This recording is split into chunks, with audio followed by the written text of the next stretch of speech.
안녕하십니까? 크리스천 스페셜 아카데미의 김대광 목사입니다. 그리스도 예수 안에서 한 주간 평안하셨습니까? 우리는 항상 하나님의 은혜 속에서 살아가고 있죠. 우리가 믿음이라는 시각 안에서 보면 모든 것들이 은혜고요. 또 하나님께서 우리를 이루어 가시고 또 다루어 가시는 방편입니다. 그런데 우리가 믿음으로 바라보지 아니하면 모든 것들이 고통일 수밖에 없고요. 어려움일 수밖에 없고요. 또 하나님 앞에서 그 의문점만 남을 수밖에 없게 되는데요. 오늘 우리들에게 그 믿음이 함께 했으면 좋겠습니다. 오늘은 화평케 하는 자라는 주제를 가지고 하나님의 본심이라는 측면에서 그 은혜를 나누어 보고자 합니다. 화평케 하는 자는 복이 있다. 팔복 가운데서도 7번째의 복으로 소개되어지고 있는 화평케 하는 자는 복이 있다. 오늘 그 의미를 나누어 보고자 합니다. 먼저 성경 구절 보고자 합니다. 마태복음서 5장 9절에 화평하게 하는 자는 복이 있나니 그들이 하나님의 아들이라 일컬음을 받을 것이며 라고 성경은 말해주고 있습니다. 예수님 앞에 나왔던 많은 무리들, 그들 앞에 7번째의 복을 말씀하시면서 화평케 하는 자는 복이 있다라고 말씀하셨죠. 오늘 그들이 다양한 문제들을 가지고 왔던 그들이 오늘 예수님의 이 말씀이 자신들과는 과연 무슨 상관이 있으며 자신들에게 있어서 이 문제 앞에서 오늘 이 메시지가 어떤 관계가 있을까? 오늘 예수님의 그 메시지를 어찌 보면 굉장히 생뚱맞게 받아들였을지도 모릅니다. 근데 오늘 예수님께서 화평케 하는 자는 복이 있다는 것이죠. 그리고 하나님의 아들이라 일컬음을 받을 것임이라 라고 의미심장한 메시지를 그들에게 던졌어요. 말하는 자의 의도가 어디 있는가? 그 말하는 자의 그 깊으신 뜻이 무엇인지를 헤아리지 않으면 우리는 그 메시지가 나하고는 전혀 상관없다고 해석할 수 있습니다. 어느 집사님이 어느 자신에게 있어서 건강 때문에 간절히 기도했다라고 합니다. 그럴 때 자신의 심령에서 들렸던 하나님의 감동, 그 음성은 무엇이었냐면 내가 너를 사랑한다고 하는 것이었다라고 합니다. 그 집사님은 하나님의 그 감동을 듣고 그는 그렇게 생각했습니다. 하나님 나를 다 치료하셨다. 그런데 한 달이 가고 두 달이 가도 병이 치료받지 못한 것입니다. 그럴 때 집사님이 혼란스럽죠. 하나님이 나를 사랑했다라고 하는 분명한 그 감동, 주의 메시지를 들었는데 왜 내 병은 치료되지 않을까? 그래서 다시금 기도했다라고 해요. 하나님이 나를 사랑한다는 그 뜻이 무엇입니까?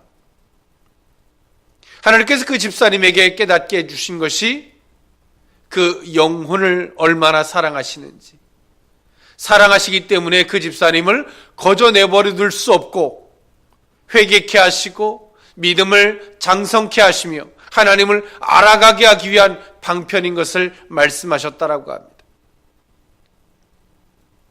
그 집사님은 그 계기로 하나를 깨달았다고 해요. 하나님께서 말씀하실 때 그 말씀이 내 자의적인 해석이 얼마나 어리석고 때로는 얼마나 위험할 수 있는지를 그는 깨달았다고 합니다. 이처럼 하나님께서 화평케 하는 자는 복이 있다. 하나님의 아들이라 일컬음을 받을 것임이라. 이 메시지는 오늘 그 당시에 예수님에게 나왔던 많은 무리들이 들었을 때에 이해할 수 없고 도대체 이건 뭘까? 혼란스럽고 내지는 나하고는 전혀 상관없다라고 생각했을 수도 있을 거예요. 여기서 말하는 그 화평이 무엇인지 먼저 그 사전적인 의미를 살펴보고자 합니다. 국어사전에는요, 화평하고 평온함, 또 성경 사전적 개념에서 보면 화해와 화해의 일치로서요, 평화가 유지된다라고 그 개념적 정의를 해주고 있습니다. 히브리어로는 샬롬, 헬라어로는 에이레네, 평화, 화친의 뜻을 갖고 있습니다. 여기서의 진정한 샬롬, 그 화평이라는 게 뭘까? 그 화평에는 분명히 대상이 있죠. 내가 누군가와 화평을 해야 되는 내 상대의 대상도 있을 수 있고요, 하나님과의 화평이 있을 수도 있죠. 오늘 성경에서 말하는 화평의 가장 키포인트는, 가장 우선적인 전제는 하나님과 우리와의 화평인 줄 믿습니다. 이 종적인 신앙이 회복될 때에 횡적인 신앙이 회복되는 것이죠. 하나님과 화평하면 우리는 그 모든 우리의 주변과 화평할 수 있는 은혜가 되는 줄 믿습니다. 예수님이 이 땅에 무엇을 위해서 오셨을까요? 하나님과 인간 간에 막혔던 담, 죄로 말미암아 막혔던 담을 허물기 위해서, 즉 다시 말해서 하나님과 인간 사이의 화평을 위해서 이 땅에 오신 것입니다. 오늘 예수님은 그들에게 메시지를 던지고 있죠. 너희들은 하나님과 화평해야 된다. 가난한 자여 들으라. 병든 자여 들으라. 문제가 있는 자여 들으라. 너희들은 하나님과 화평해야 된다. 너희들이 왜 하나님과 화평해야 되냐면, 너희들은 죄로 말미암아 하나님 앞에서 서로 화목할 수 없는 자가 되었고, 죄의 담에 가로막힌 자가 되었기 때문에 너희들은 하나님과 화평한 자가 되어야 한다라고 예수님 말씀하고 있어요. 인간의 힘으로 화평할 수 없죠. 그것을 위해서 누가 오셨습니까? 예수님이 오신 거죠. 그 죄를 도말하셔서 하나님과 우리와의 그 화목을 위해서 예수님이 오신 것입니다. 오늘 예수님은 그들에게 메시지를 던지고 있어요. 너희는 하나님과 화목해라. 너희는 하나님과 화목해야지만이 그 모든 문제가 해결될 수 있다. 즉 다시 말해서 너희들이 하나님과 화목되지 못함 속에서 너희는 그 문제에 허덕이고 있는 것이다 라고 예수님은 보다 더 근본적으로 그들에게 말씀하고 있는 것입니다. 오늘 그들은 스스로 화목할 수 없죠. 그래서 예수님이 말씀하신 거예요. 그래서 내가 왔다는 것이죠. 너희는 나를 어떻게 봐야 할 것이냐, 예수님을 어떻게 봐야 할 것이냐라고 하는 그 가이드라인을 제시해 줬어요. 하나님과 우리와의 그 화평케 하는 자로 예수님을 바라봐야 한다는 것입니다. 성경 구절 보고자 합니다. 로마서 5장 1절에 그러므로 우리가 믿음으로 의롭다 하심을 받았으니 우리 주 예수 그리스도로 말미암아 하나님과 화평을 누리자라고 말해주고 있습니다. 우리는 그 죄로 말미암아 그 모든 화평이 깨졌습니다.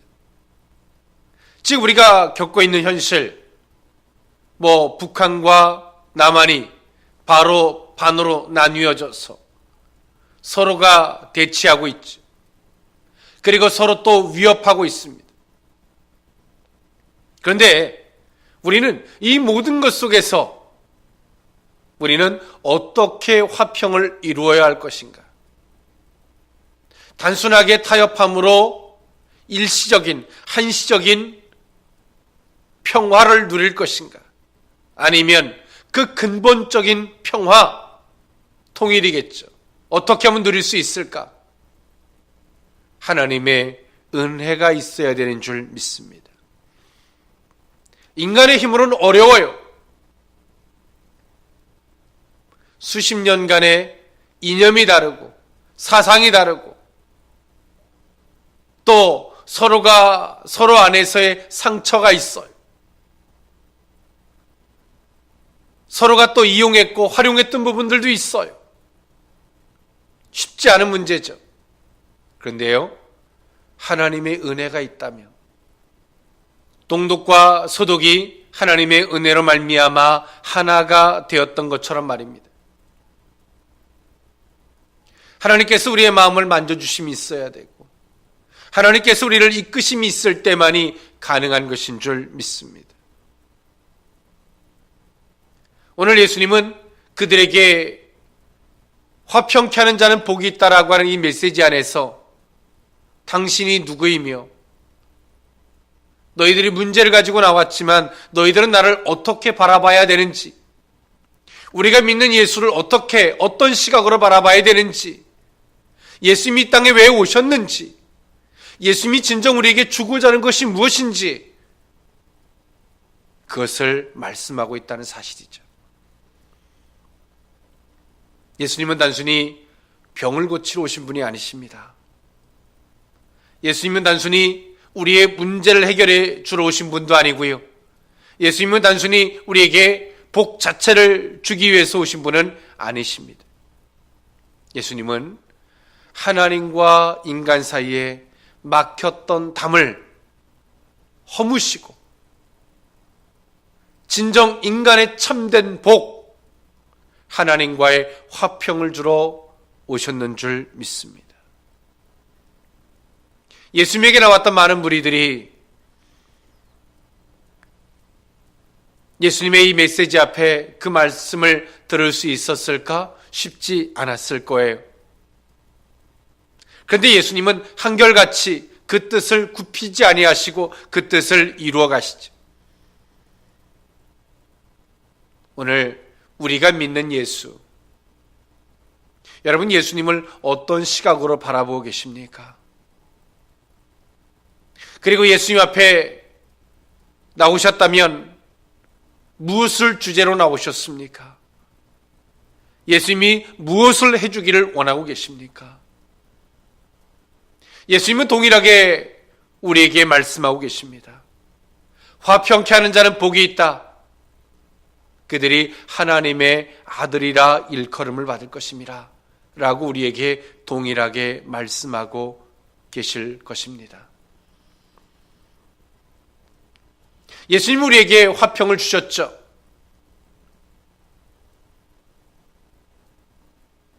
모든 문제를 하나님과의 화평이라는 시각에서 접근해야 됨이 거기 있는 것입니다.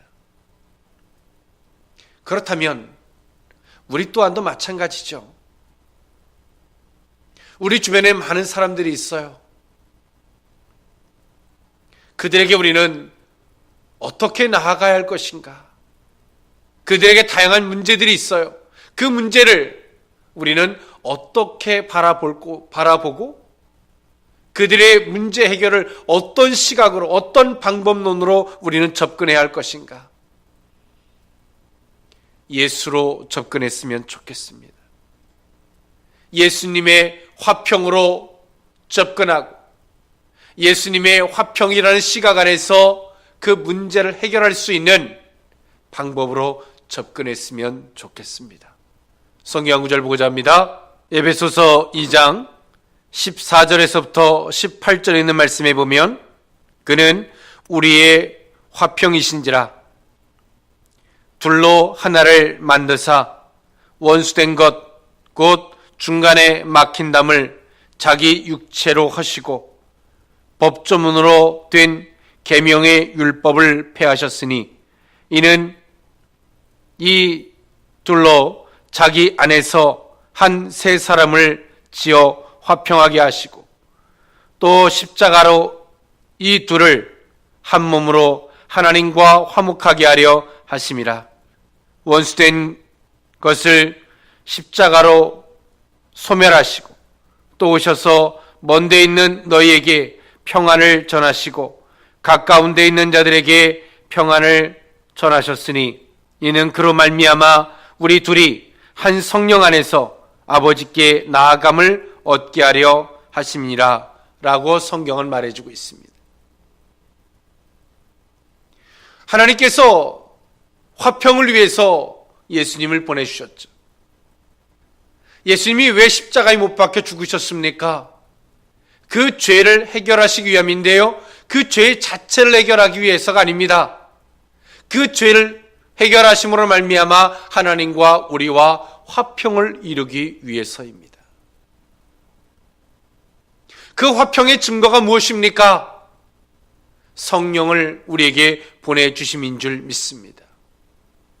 Holy Spirit, 거룩한 영을 우리에게 보내주신 것입니다. 아버지와 아들의 영을 우리에게 보내주셔서 그것이 화평의 증거가 된 것입니다. 지금도 하나님 앞에서 화평을 이루지 못한 자들에게는 성령을 받을 수 없죠. 그 죄를 해결하지 않은 자들은 화평을 논할 수 없고요, 진정한 또 화평을 받은 자들에게는 성령이 오십니다. 그리고 또 화평을 이루지 못한 자들에게는 성령이 오실 수 없는 것입니다. 예수님은 우리에게 화평의 주로 오셔서 우리에게 화평을 주셨습니다. 오늘 우리 또한도 마찬가지입니다. 여러분, 이 세상에 우리가 무엇을 나눠주기를 원하십니까? 베드로와 요한이 자신에게 구걸하던 자들에게 금과 은은 내게 없거니와 내게 있는 것을 내게 주겠다, 나사렛 예수의 이름으로 일어나 걸어라 라고 말씀했던 것처럼, 여러분, 고통 중에 허덕이고 있는 이 시대 가운데 여러분, 무엇을 나누어 주기를 원하고 계십니까? 예수였으면 좋겠습니다. 화평이었으면 좋겠습니다. 우리는 그 화평을 선포하고 그 화평을 나누어 줄 수 있어야 합니다. 가난한 자들에게 먹을 빵을 주는 것은 소중한 일입니다. 그러나 근본적인 문제가 해결된 것은 아닙니다. 괴로워하는 자에게 안아주는 것, 한시적인 위로가 될 수 있을 줄은 몰라도요, 그의 진정한 위로는 아닙니다. 우리는 그들에게 하나님과 화평할 수 있도록 만들어 줘야 합니다. 그들에게 화평의 선물을 주어야 합니다. 예수님께서 우리에게 주셨던 것처럼 말입니다. 우리는 어떻게 화평을 주어야 할까요? 예수님을 소개함으로, 그분이 우리의 죄악을 위해서 오셨고 그 죄악으로 말미암아 우리는 하나님과 화평을 이룰 수 없는데 예수님이 그 죄악 때문에 오셨고 그 죄악을 도말하셨습니다. 그 예수님을 믿기만 하면 당신은 하나님과 화목할 수 있습니다. 그리고 화목의 증거로 당신에게 성령을 보내주실 것입니다 라고 우리는 증거할 수 있어야 합니다. 예수님은 그 화평을 당신이 오심으로, 당신이 십자가에 못 박혀 죽으심으로 이루었다면 우리는 그 화평을 어떻게 이루어야 할까요?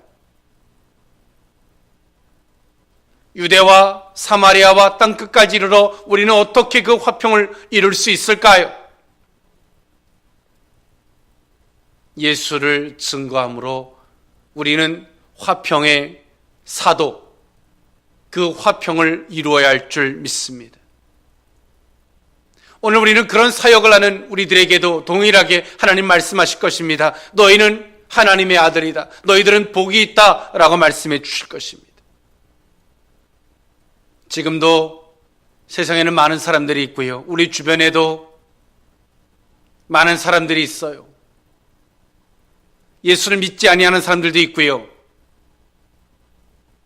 또 믿다가도 흔들리고 넘어져서 하나님과 단절된 자들도 있습니다. 그들에게는 권면하고요, 믿지 아니하는 자들에게는 예수를 소개하고요, 그러므로 우리는 그 하나님의 화평을 이루어 가야 합니다. 그들에게는 하나님과 화평하여 보다 더 근본적인 문제를 해결할 수 있는 은혜가 있을 것이고요, 우리들에게는 하나님의 아들이라 일컬음을 받게 되는 그 귀한 은혜가 있게 될 줄 믿습니다. 예수님은 이 땅에 오셔서 그런 사역을 하셨죠. 오늘 예수님에게 나왔던 많은 무리들, 그 무리들에게 있어서 예수님, 당신의 문제만들을 해결해 주기를 바랬던 그들.